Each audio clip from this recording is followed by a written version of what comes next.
SUELLA BRAVERMAN warned that Labour is paving the way for draconian tax rises. The senior Conservative MP branded Chancellor Rachel Reeves' claim of a £22 billion black hole in the public finances as one of the biggest lies in British politics right now.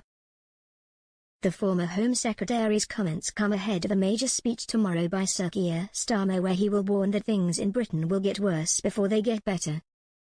Speaking on LBC, Mrs. Braverman said, "There's going to be a speech tomorrow by Keir Starmer where he's going to be setting out his vision.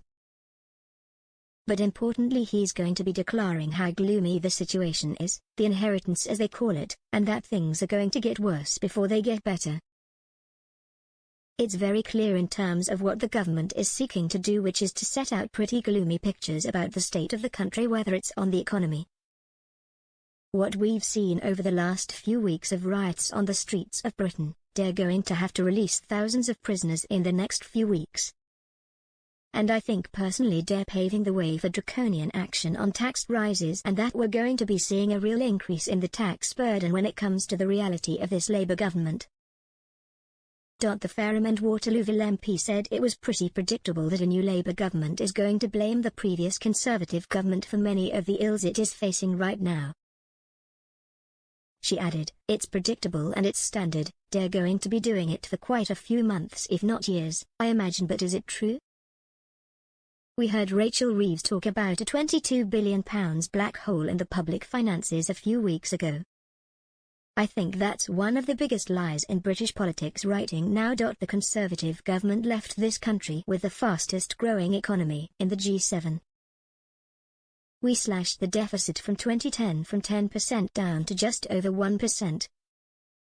Public sector net borrowing has fallen, unemployment has fallen, the deficit and the debt have all fallen, inflation slashed, thanks to good governance and prudent financial management by the Conservative government. So I don't believe that lie peddled by Rachel Reeves that we're facing this fiscal crisis. I do believe, however, what we've seen is huge, and I would say disproportionately large, payouts to the unions in terms of public sector wage increases. To junior doctors, for example, 23% wage increase given to the junior doctors costing billions of pounds.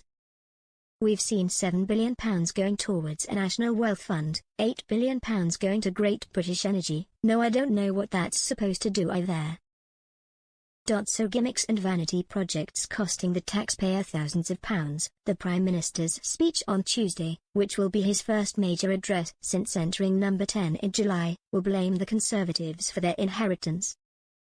Sir Keir will say, "We have inherited not just an economic black hole but a societal black hole.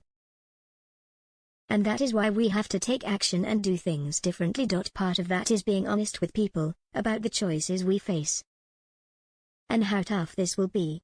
Frankly, things will get worse before we get better."